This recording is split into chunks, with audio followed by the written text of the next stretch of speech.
प्रिय छात्रों, गत ऑनलाइन क्लास में हमने कॉस्ट अकाउंटिंग क्या होती है, भारत में कॉस्ट अकाउंटिंग का विकास के क्या कारण रहे हैं और किस प्रकार से कॉस्ट अकाउंटिंग का विकास हुआ है, उसके बारे में अध्ययन किया था। इसके साथ साथ institute of cost and works accountants of India की स्थापना, cost accounting record rules, cost accounting standards, cost accounting cost audit report rules आदि के बारे में अध्ययन किया। और कॉस्ट अकाउंटिंग की महत्वपूर्ण शब्दावली, कॉस्ट क्या है, कॉस्टिंग क्या है, कॉस्ट अकाउंटिंग क्या है, कॉस्ट अकाउंटेंसी क्या है, इन सभी के बारे में हम पूर्व क्लास में अध्ययन कर चुके हैं। आज की जो क्लास है वो उसमें कॉस्ट अकाउंटिंग के लागत लेखांकन के क्या उद्देश्य हैं और लागत लेखांकन और वित्तीय लेखांकन का क्या संबंध है, इसके बारे में हम चर्चा करेंगे। लागत लेखांकन और वित्तीय लेखांकन जो है वो एक दूसरे के पूरक भी हैं और एक दूसरे को प्रतिस्थापित करने वाले लेखांकन हैं। कुछ विद्वान ये कहते हैं कि जब किसी भी कंपनी में या किसी भी फर्म में, व्यावसायिक संस्था में वित्तीय लेखांकन हम रख रहे हैं तो लागत लेखांकन की क्या आवश्यकता है, लागत लेखांकन का कोई उपयोग नहीं है, लागत लेखांकन संस्था पे एक अतिरिक्त बोझ के रूप में है, उसको मेंटेन करना पड़ता है, उसके लिए कॉस्ट अकाउंटेंट की नियुक्ति करनी पड़ेगी, जिस कारण अतिरिक्त किसी भी व्यापारिक संस्था पर अतिरिक्त भार पड़ेगा। लेकिन कॉस्ट अकाउंटिंग के एक अपने उद्देश्य हैं और उन उद्देश्यों की पूर्ति करने के लिए ही इसका विकास हुआ और इसको लागू किया गया। कॉस्ट अकाउंटिंग के जो उद्देश्य हैं उसके बारे में हम सबसे पहले चर्चा करेंगे। कॉस्ट अकाउंटिंग का जो सबसे पहला और सबसे प्रमुख उद्देश्य है वो है लागत निर्धारण, कॉस्ट असरटेनमेंट। अर्थात लागत लेखांकन का ये सबसे प्रमुख उद्देश्य है। इसमें लागत की विभिन्न प्राविधियों के द्वारा, विभिन्न पद्धतियों के द्वारा किसी भी उत्पाद के प्रत्येक मद की अलग अलग लागत ज्ञात किया जाता है। ये ध्यान रहे, वित्तीय लेखांकन में जो कॉस्ट निकाली जाती है वो टोटल कॉस्ट निकाली जाती है, जबकि लागत लेखांकन में जो कॉस्ट निकाली जाएगी वो कुल लागत, प्रति इकाई लागत और प्रत्येक मदवार लागत अलग अलग ज्ञात की जा सकती है। इसलिए यदि हमको मदवार लागत ज्ञात करना होगा तो हमें जो है वो कॉस्ट अकाउंटिंग अपनाना होगा। कॉस्ट अकाउंटिंग के बिना ये संभव नहीं है। दूसरा जो महत्वपूर्ण उद्देश्य है वो है कॉस्ट कंट्रोल।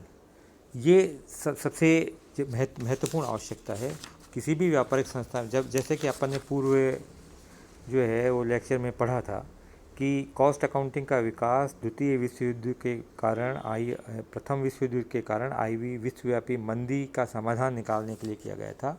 और आज अब हमको पता है कि प्रतिस्पर्धा का युग है और इस प्रतिस्पर्धा के युग में किसी भी वस्तु की जो है वो कीमत बढ़ाया जाना संभव नहीं है।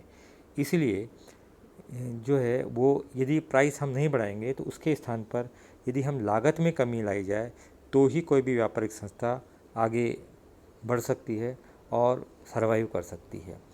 कॉस्ट अकाउंटिंग में विभिन्न तकनीकों के माध्यम से हम लागत को नियंत्रित करते हैं और ये प्रयास करते हैं कि लागत में कमी लाई जाए।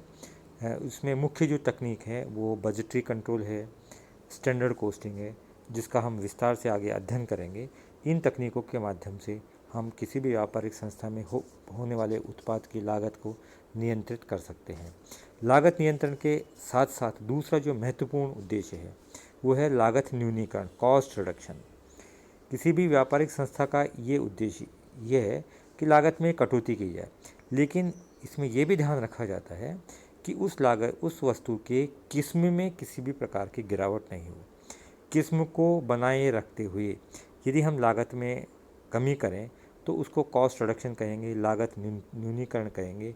और उस किस्म के चलते हुए ही हम जो है वो हम अपने उत्पाद की जो है वो प्रतियोगिता में उतर पाएंगे और हम सफल हो पाएंगे। इसके अलावा कॉस्टिंग से संबंधित प्रतिवेदनों को तैयार करना और कॉस्टिंग का विवरण स्टेटमेंट तैयार करना, ये लागत लेखांकन का उद्देश्य है। प्रबंध अलग अलग प्रकार के निर्णय करने के लिए अलग अलग लागत से संबंधित बहुत सारी सूचनाओं की आवश्यकता पड़ती है, उसको विवरणों की आवश्यकता पड़ती है। कॉस्ट अकाउंटिंग के द्वारा हम इस स्टेटमेंट्स को तैयार कर पाते हैं और प्रबंधकों को निश्चित समय पर जो है वो हम स्टेटमेंट और सूचनाओं को आदान प्रदान कर पाते हैं। इसके अलावा यदि हम अलग अलग मदों के लिए प्रत्येक मदवार विक्रय मूल्य का निर्धारण करना हो तो कॉस्ट अकाउंटिंग की आवश्यकता होगी। बदली हुई परिस्थितियों के अनुसार जो है वो मूल्य निर्धारण करना हो, निविदा का मूल्य निर्धारण करना हो तो, और बाज़ार में डंपिंग की स्थिति हो उस समय मूल्य का निर्धारण करना हो तो ऐसी स्थिति में मूल्य निर्धारण करने का एकमात्र आधार जो है वो हमारा कॉस्ट अकाउंटिंग ही होगा। लागत से संबंधित बहुत सारे निर्णय लेने पड़ते हैं।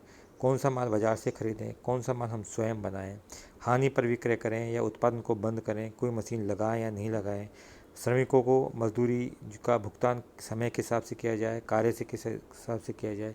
ये बहुत सारे समय जो है निर्णय किसी भी व्यापारिक संस्था में लेने पड़ते हैं प्रबंधकों को, और इन निर्णय को लेने के लिए अलग अलग प्रकार की नीतियाँ निर्धारित करनी पड़ती है। तो इन नीतियों को जो है वो निर्धारित करने में कॉस्ट अकाउंटिंग लेखे महत्वपूर्ण भूमिका अदा करते हैं। इसलिए हमको जो है वो कॉस्ट अकाउंटिंग की आवश्यकता होगी। और अब केंद्रीय सरकार के द्वारा कुछ विशेष प्रकार की संस्थाएं जो निर्माणी संस्थाएं हैं, खनन से संबंधित संस्थाएं हैं, उत्पादन से संबंधित संस्था है, उन संस्थाओं के लिए केंद्र सरकार ने लागत लेखे रखना अनिवार्य कर दिया है और कंपनी अधिनियम 2013 में भी इस प्रकार के विशेष प्रावधान किए गए हैं कि जो है ये लेखे जो है वो तैयार किए जाएं। वित्तीय लेखांकन के साथ साथ इन लेखों की भी महती आवश्यकता है। तो ये प्रमुख उद्देश्य थे। इन उद्देश्यों के आधार पर हम किसी भी व्यापारिक संस्था में कॉस्ट अकाउंटिंग की उपयोगिता को सिद्ध कर पाते हैं, चाहे वो संस्था छोटी हो चाहे वो बड़ी हो। यदि वो संस्था उत्पादन से संबंधित है, निर्माण से संबंधित है, खनन से संबंधित है, तो ऐसी स्थिति में हमको प्रत्येक उत्पाद की प्रत्येक इकाई की अलग अलग लागत ज्ञात करने की आवश्यकता होगी। और यदि हम अलग अलग लागत ज्ञात करेंगे तो ऐसी स्थिति में हमको कॉस्ट अकाउंटिंग की आवश्यकता होगी। उसके लिए हम कॉस्ट शीट तैयार करेंगे, अलग अलग प्रकार के उत्पाद के लिए अलग अलग प्रकार की कॉस्टिंग की प्रणालियों को लागू करेंगे, चाहे वो प्रोसेस कॉस्टिंग हो, चाहे वो स्टैंडर्ड कॉस्टिंग हो, चाहे वो मार्जिनल कॉस्टिंग हो, चाहे वो कॉन्ट्रैक्ट कॉस्टिंग हो।